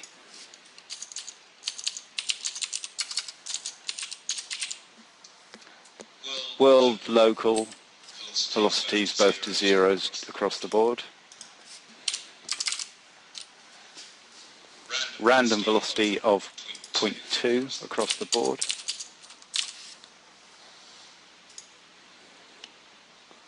They're all defaults. One shot needs checking. And ellipsoid needs setting to 0.65 across the board. And auto-destruct on particle animator.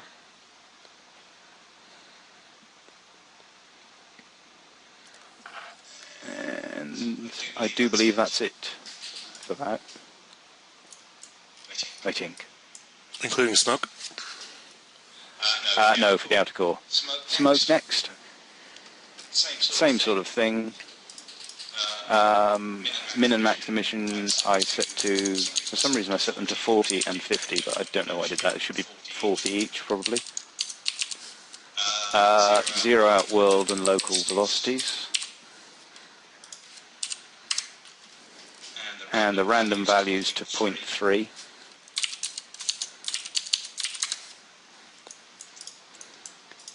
And this other thing, ellipsoid set to 0.75.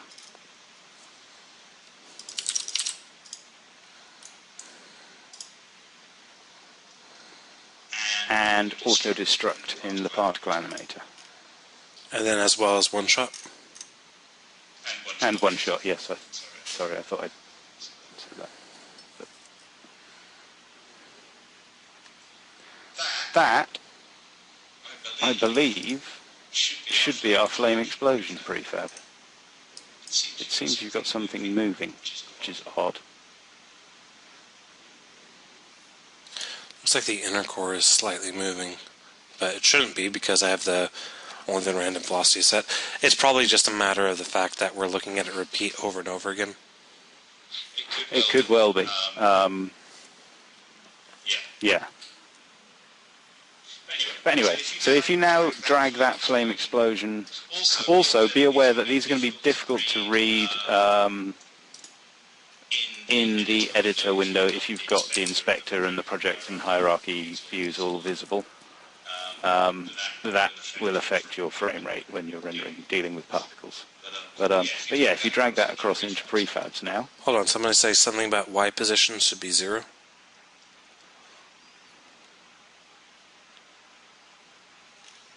I don't know what you mean. Yeah, it should. Oh yeah, it should there. The transform of the inner core should be set to 0. That is a good catch. That was me forgetting to tell you to do that.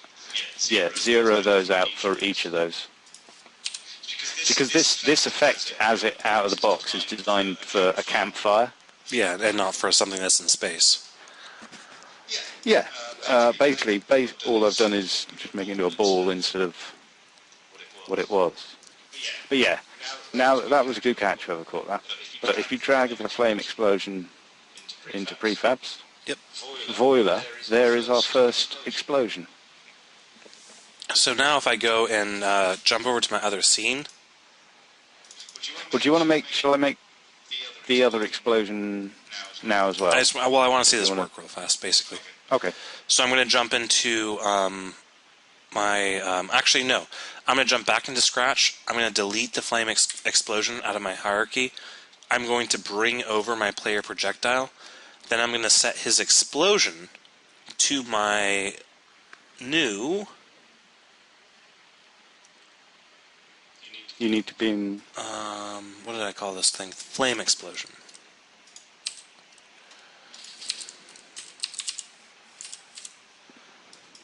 So, then I just set my player projectile's explosion property to flame explosion. Now I hit apply. Now when I jump back into my scene 1 and hit play,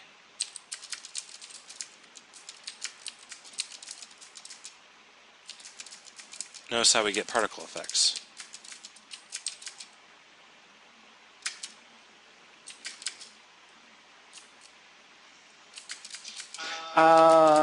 I think I missed a setting, you know.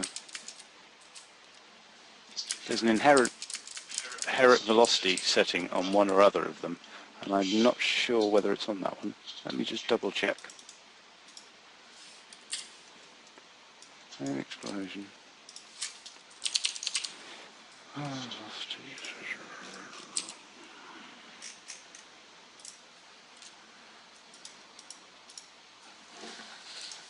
I think it's on the other one. In fact, I know it's on the other one, but I thought it was on that one as well. Ignore me. So yeah. So yep, we have explosions. So what's the next type of thing we are doing? Well, I thought I'd just also run down how to do a new one from scratch, because, as I say, there is this new shuriken particle system, and it is quite a lovely way of accessing things. It also has things like a graph editor for opacity curves and all sorts of goodness like that, although it is a bit in terms of its curve handling, but still. Right, you're in the scratch scene, so if you create a particle effect,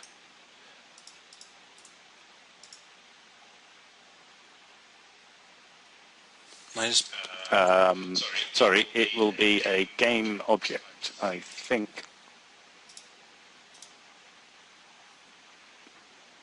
Yeah, there we go. Create of a particle system. Voiler. We now get this lovely thing. new shiny Bubbles. particle system. Derpy hooves. Yes, sort of spitting out sort of default things. Anybody who's a brony will get the reference to Derpy hooves. Now, there are a few things we need to change. Have I just created that from scratch? Yes, because I'm an idiot. I just created a new one because I was telling you how to do it. That's the one I need to see. Right. We need to do the following. Set the duration to 1. Uncheck looping. Start lifetime is 1. Now, start speed, if you click on that little arrow to the right, you'll get a drop-down list. And we need this to be random between 2 constants. It just gives us our random range, and that's 0.5 and 2. Start size, similarly, needs to be set to a random range of 0.8 and 1.2. And similarly, start rotation, 0 to 360.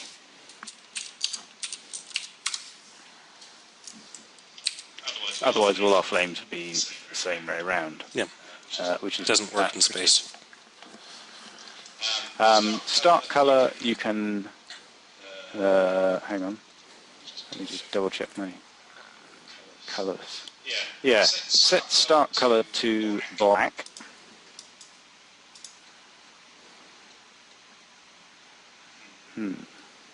I think. Yes. If it all looks weird at the end, it's because that should need to go back to white. So remember that. Gravity modifier is 0. Inherit velocity. Now this is what I thought I was looking for on the other one. Set that to 1. Because I remember our scene is kind of moving and things are moving and it looks better, basically. So that will inherit the velocity, or 1 times the velocity of whatever triggers it. Simulation space I've set to world. It doesn't really matter. One thing you will want to do is zero out your transforms, position, rotation and scale. Position and rotation.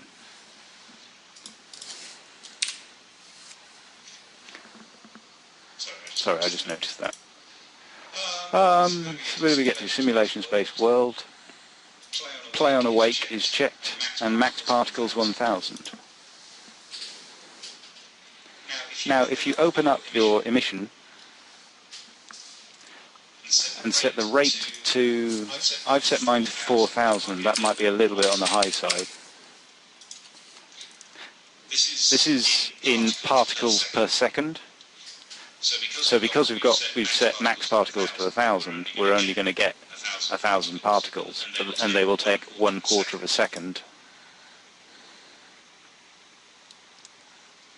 to be emitted. That's right. Great, that's fine. We're not going to worry about bursts. You can play around with that as well. That would let you do sort of secondary puffs of things and all sorts of goodness. But that's it for emission. Shape is the next one. Shape needs to be set to sphere. Radius 0.2. And random direction checked. Now the next one down is going to be color over lifetime. Now, it's an interesting thing with the way they set it up. It's about the 4th one down from where you were. Before you can, if you just uncheck that main checkbox on it again, so open it up, you can't actually do anything with the color. You can. It looks like you can, but you can't. So if you ever click on it and going, why won't it let me do? Something should be happening. You need to click that checkbox to activate it. That subsection. So if you go ahead now and click cover over lifetimes checkbox, and magic will occur, it will come to life. Now, I just put together a gradient if you, again, to the right of the colour swatch there, click on the little triangle thing, it's set to gradient. That's where we want it set, but I just wanted to point that out. If you click on the swatch, you will get a Photoshop style window to input colours. And you've got a maximum of 8, what are they called? Stop points. Stop points for colour, and that's the bottom row. And you've got a maximum of 8 for opacity, which is the top row. And you create new ones simply by, I think it's, which did you do, right or left click? Left click, it's just like Photoshop. Left click. I can't try it out on mine because I've filled it up. But yeah, it's the same principle as Photoshop. And I've put together, I gave it a dark brown, followed by an orange, a yellow.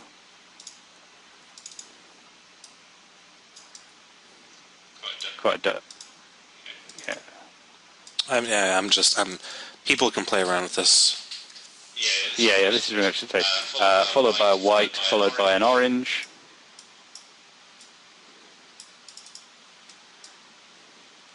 And the dark brown that I used was actually a dark red. It just looked brown, but yeah. And then an orange, another one of the first colour, and then a black. So another one of the. Basically, it starts dark and ends dark. If you've got mine open there, presumably as well. Haven't you? I mean, that looks good, right? Yeah.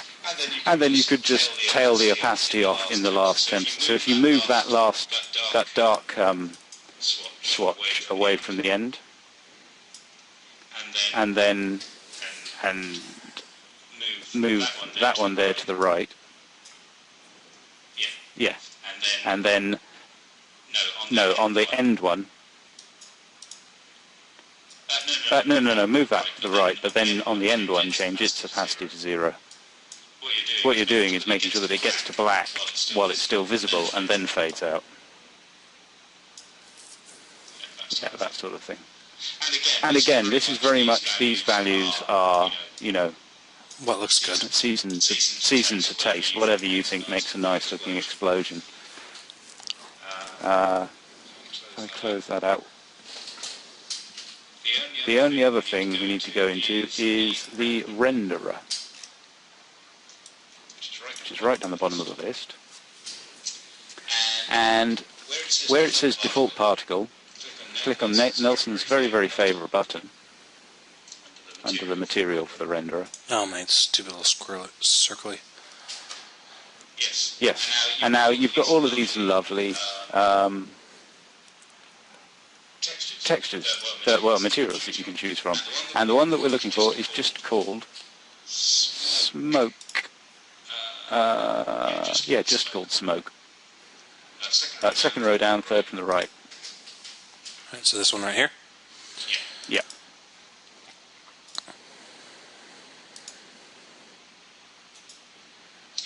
And cast and receive shadows need to be turned off.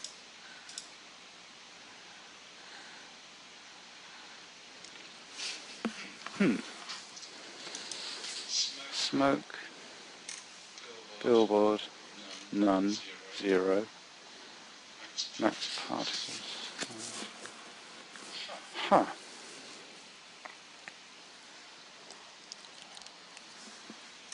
Shader particles alpha blended, that is correct. Nope. What did you just change? Set start color to white. Haha! So, yes, good job, I knew that was wrong. See what I mean? That's interesting. So start color must act not so much as a start color, but as a color. Something like some sort of multiplier.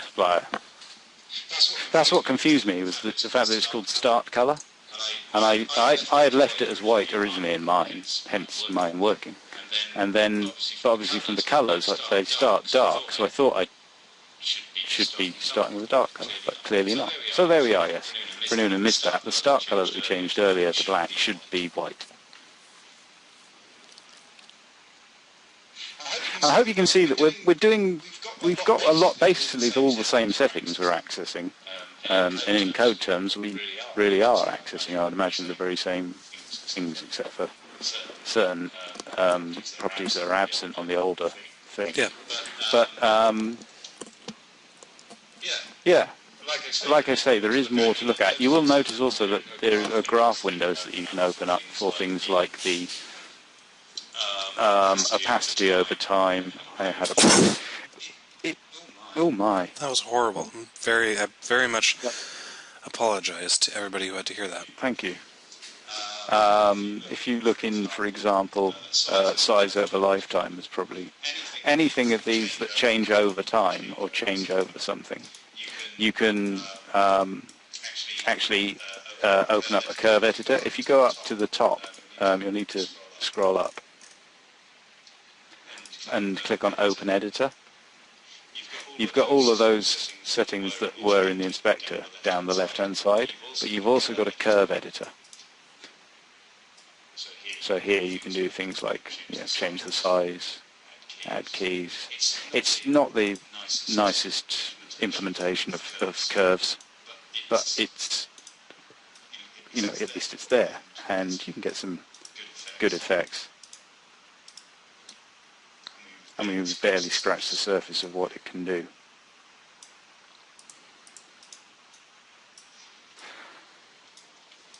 But other than that, oh right, okay, I suppose you ought to actually stop playing around with the particle system and actually finish it off. So, if your newly created particle system, if you rename that in the hierarchy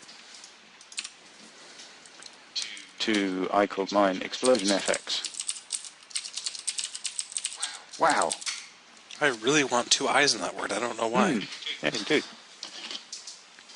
And then create that as a prefab.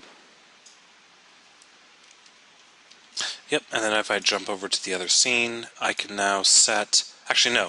I have to jump back into Scratch. Then if I bring my player projectile prefab up back into the inspector, now I can change his explosion over to Explosion FX. Then I hit apply. Now I jump over to my other scene, and we'll now have the new awesome explosion that we created. Now, have you got the explosion that happens when you die? No. Did you put that in? Nope.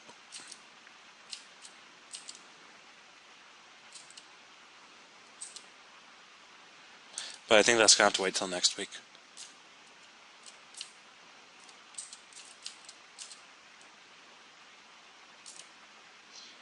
Well, that was really all I wanted to go through. Like I say, it wasn't there are... Oh, I know what I was going to say, which is that in the fundamental series, Zach obviously goes over the particle system, the old one, and in the simple game that Buzz did a while back, they go through creating a very similar explosion to this one, but with the old particle system as well. So there is plenty more particle-related stuff, even just on 3D Buzz. Yep. But really the best way to get to grips with particle systems is to try and make one. Yeah, it literally is just to play with them. There's also all that stuff about waterfalls in the third-person game, or the simple level, all over the place. There's lots of stuff about that. Yep. Okay, so for homework, I want people to re-implement everything that we saw in the video, which is kind of an implicit homework instruction. But I also want to see people create up to 3 levels with turrets and gates and fun stuff like that. How do you feel about that, Gavin? Yeah, that works for me. Sweet. Because next week we're going to get into, basically we just need to tidy up, reporting information to the player, a discussion of on GUI and related stuff, And Engage just said, I'll do mine as DLC. Don't get me started. So there's that, and then we'll tie the lives and score into the GUI system. And, oh, really, you've got a game, and you've got the ability to make as many levels of whatever difficulty you'd like. Yeah, it's Honestly, it feels like there ought to be something else to cover in it, but really, yeah, and yeah, you have a game, and most importantly, though, I hope that people what they get away from this is how to use the Unity editor to construct interesting levels. I mean, it is very flexible once you start getting in the mindset of scripting, and from the very beginning, this entire class was mainly how does Unity work? How do you script things for it? Because anybody can go to the asset store and pick up a bunch of pre-created assets and pre-created scripts, and then they end up with a game that barely works. The idea about this course was to talk about, well, how do we interact with the Unity editor with kind of a focus on scripting? yeah, I mean, at the end of the day, Unity, I think I've said this before in the breaks, but I personally find it easier to order my thoughts in this by writing things in code as much as possible. The creation of game objects and the creation of components, I like to do all in code. It just helps me think things through, what's happening when and where and in what order. And Unity gives you the option of doing either, really. I don't know really where I'm going with that. I just thought I'd mention it. Well, yeah, I mean, I think that to all the future people, we will see you next week. I'm going to go ahead and hang up the recording. Hopefully everybody who's watching this video in the future will be able to, follow along, get all the settings that we had done, pause the video and all that fun stuff. But we'll be sticking around a little bit longer for those people who are in the class, and to future people who are interested in having live interactive help. Don't be afraid of actually attending the classes live. So, Be afraid. Very afraid. So, I mean, we'll see you all later. This is all we wanted to cover, and we'll be sticking around to help people out. So, goodbye. Goodbye. And that's it. Bounty.